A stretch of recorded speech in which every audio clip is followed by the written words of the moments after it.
If you want to solve the world's problems, you have to put your own household, your own individual life in order first. Chongyam Trongpa. I think you'll find the health and wellness chapter is one of the ones that you can use the most practically on your campuses. And the reason is health and wellness are really our code words for eating well and exercising, but also for a major problem that confronts college students around the country. And the acronym is SAD, sex, alcohol, and other drugs. And clearly, if alcohol was introduced today on our campuses, if the FDA had to give it an approval, it wouldn't be approved. The following numbers represent the percentage of these crimes or tragedies that are caused by alcohol and/or drugs.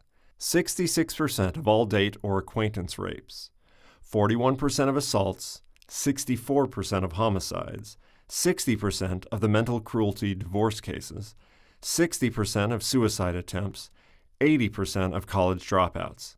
In addition, alcohol-related car crashes kill 22,000 people per year, and alcohol is the #1 killer of men and women aged 18 to 24. We're not going to tell you not to drink, although if you're under 21, we will remind you it's legal for you not to drink.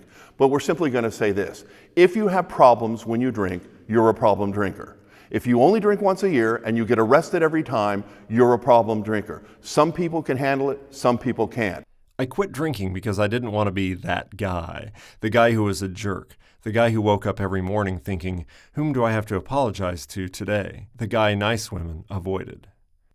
Anonymous Senior, University of North Dakota.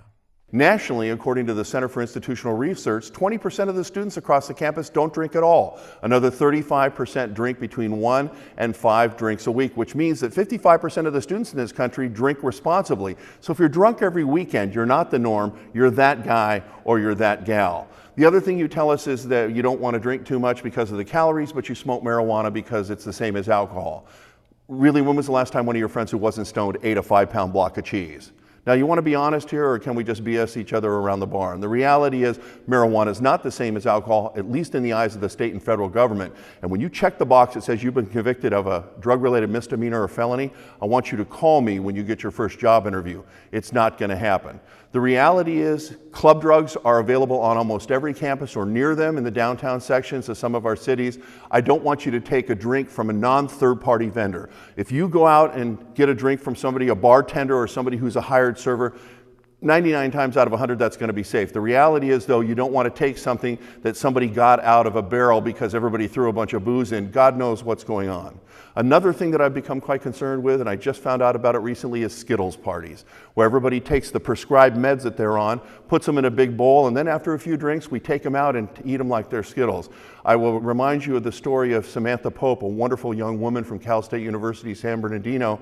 She'd had just a couple of drinks and happened to reach in and get some medications that were very serious that weren't hers. This is a bright young woman. She was on the cheerleading staff. She did not have a problem with alcohol. She made a real critical error in judgment. And her mother, Mary Pope, now travels around the country telling people, please, make Samantha's death mean something by not following her down the path of making a bad decision. It doesn't take 6 years, friends. It doesn't take 6 months, 6 days, or 6 hours. It can be 6 seconds of making a bad choice in the areas of sex, alcohol, and other drugs, and you can render yourself unable to graduate. Worse than that, you can render yourself dead.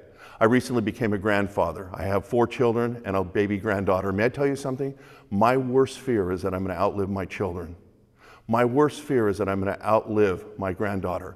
The day you were born was the greatest day in your parents' lives. And I know some stuff's happened since then. But don't trip over sex, alcohol, and other drugs, because that would truly be sad if that was the thing that kept you from actualizing your full potential, graduating, getting a job, getting married, and having somebody look into your face as my granddaughter does now and smile. I wish you only the best. Take care of yourself. You're worth it. For more information, contact the National Council on Alcoholism and Drug Dependence. They can be researched at www.ncadd.org or call their toll-free Hope line, 1-800-NCA-CALL.